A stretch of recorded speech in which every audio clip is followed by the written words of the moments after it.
Les amis, bonjour. Nous allons aujourd'hui parler du film Nuremberg, réalisé par James Vanderbilt, avec dans les rôles principaux Russell Crowe, Rami Malek et Michael Shannon. Alors le pitch, nous sommes en 1945, les derniers hauts dignitaires nazis, dont Hermann Göring, sont capturés par les armées alliées. Douglas Kelly, un jeune psychiatre, est alors sollicité par les Américains afin d'évaluer la santé mentale de ces prisonniers un peu particuliers. Bon, avant toute chose, parlons un peu de James Vanderbilt, réalisateur de ce film. Alors c'est avant tout et essentiellement un scénariste. Il a œuvré dans pratiquement 30 productions, pas franchement toutes terribles, hein, loin de là. Ça va de Bienvenue dans la jungle avec The Rock à Scream 6 et Scream 7, en passant par Wolverine, enfin le pire des volets de la saga Wolverine, et d'autres trucs moyenasses. Mais il a quand même œuvré sur le film Zodiac de David Fincher, hein, il y a au moins ça pour lui. Il a réalisé un seul film avant Nuremberg, c'est Truth, avec Robert Redford et Cate Blanchett, hein, une histoire sur un scandale politique, je crois. Robert Redford interprétait Dan Rather là-dedans. Et donc, Nuremberg est son deuxième long métrage. Alors c'est un projet qu'il portait depuis longtemps, il voulait même l'adapter en mini-série, ça n'a pas pu se faire, et aujourd'hui, il nous livre donc son bébé de 2h28, consacré donc au procès de Nuremberg. Voilà. Alors, je vais être bref, j'ai beaucoup aimé ça. Voilà, ça fait partie de ces films qui vous chopent, qui vous lâchent plus. Vous êtes hypnotisé, vous voulez aller au bout. Et vous ne sentez surtout pas le temps passer. Voilà. Donc ça pour moi c'est un point crucial.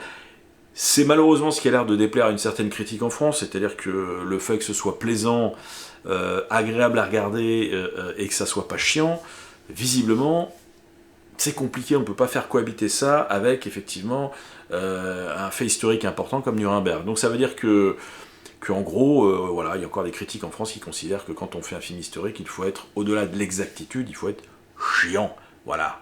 Donc il faut faire des films de 5 heures, chiant. Bon, c'est un peu la vision archaïque qu'ont certains critiques. Je m'inscris totalement en faux, je pense qu'effectivement, un film distrayant, c'est vrai que j'ai pas d'autres mots hein, pour opposer ça à un film qui sera emmerdant, mais voilà, un spectacle distrayant peut faire venir les gens à l'histoire, peut les intéresser, leur faire apprendre des choses, etc. Donc, bon, moi je pense que c'est l'opposé même, ça peut faire venir des gens vers l'histoire. Ça, c'est ma vision des choses. Donc voilà, j'ai passé un super moment, et puis je reviens 2 secondes hein, sur les films historiques. C'est vrai qu'en France, on a eu beau jeu de juger les films consacrés à la guerre du Vietnam, hein, sur les années 70-80, avec parfois un peu de mépris. Mais quand même, en France, on a toujours eu du mal à regarder notre propre histoire. Je rappelle que on n'avait pas le droit de nommer la guerre d'Algérie jusqu'en 1973, et encore. Voilà, alors que Pontecorvo avait fait la bataille d'Alger en 66, hein, avec son style documentaire. Quand même il faut que ce soit un réalisateur de l'étranger qui fasse un film sur les guerres d'Algérie, c'est quand même particulier. Il y avait même eu un film américain, Les Centurions, avec Delon.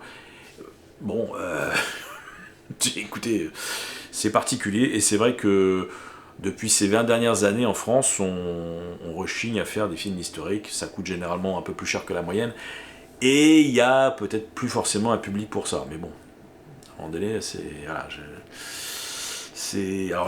je dis ça, mais prochainement, effectivement, j'ai vu la bande-annonce du film consacré à De Gaulle, ça a l'air extrêmement spectaculaire.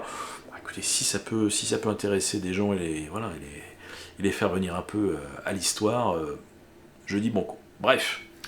Alors, le film a plu au-delà de ça, au-delà de son côté extrêmement passionnant et prenant.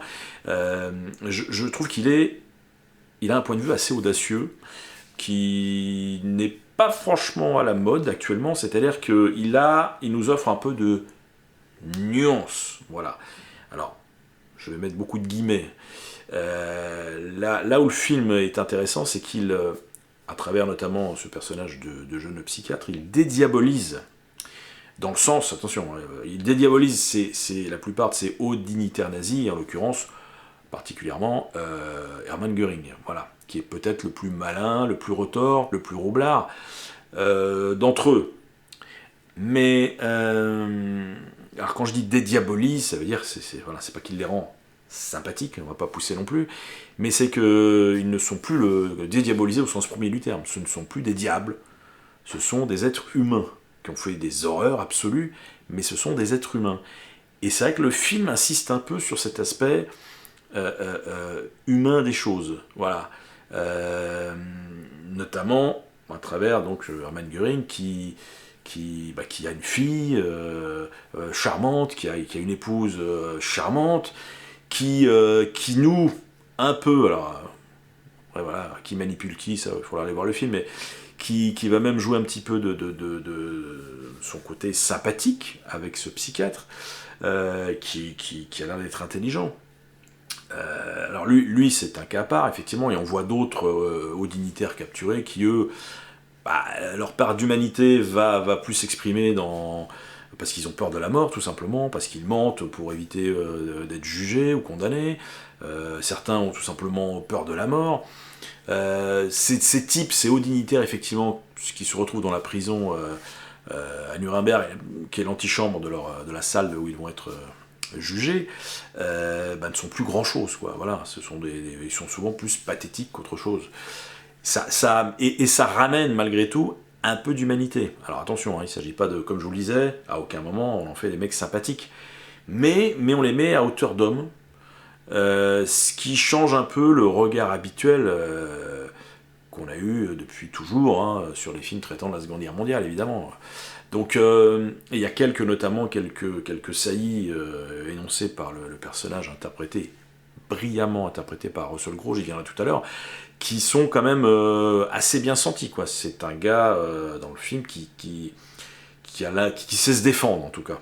Voilà, qui a des arguments, qui sait trouver des arguments pour essayer de se sauver pardonnez-moi l'expression, le cul des ronces. Voilà, et puis cette humanité elle va même jusqu'à nous montrer une scène de pendaison compliquée qui n'a rien de glorieux et qui gêne profondément les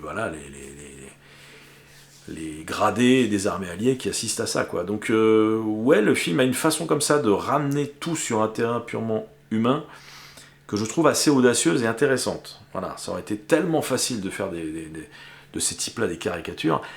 Et je reviens sur Russell Crowe, il est extraordinaire, parce que Dieu sait que je ne sentais pas quand il va jouer Hermann Göring, je fais oh putain, mais voilà, donc mais vraiment pour moi c'était à l'opposé total de ses possibilités de jeu, et il m'a scotché.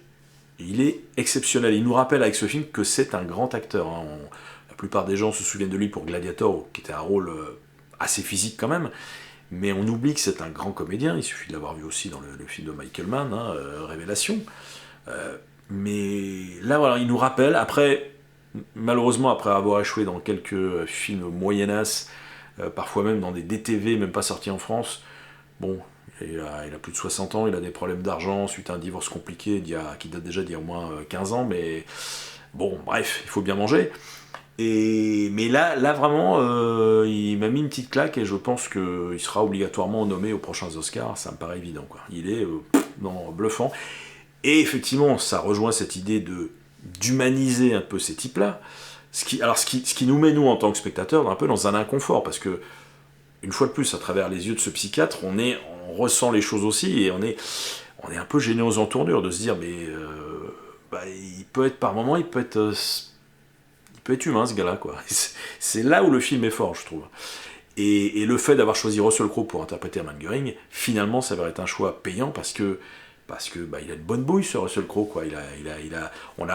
On a souvenir de ses rôles précédents, il a globalement plutôt joué des personnages positifs, donc d'office, on est un petit peu, quelque part, je mets encore des guillemets, en empathie avec ce type. Donc ça, c'est assez gonflé, ça nous met un peu, ça nous met un peu en porte-à-faux avec tout ce qu'on projette, effectivement, sur ces types-là. Voilà, donc ça, bravo, parce que c'est plutôt, au final, une option courageuse, et qui finalement opère un discours profondément humaniste qui englobe tous les personnages et toutes les situations du film. D'ailleurs, alors, le psychiatre, hein, Douglas Kelly, interprété par Rami Malek, a réellement existé.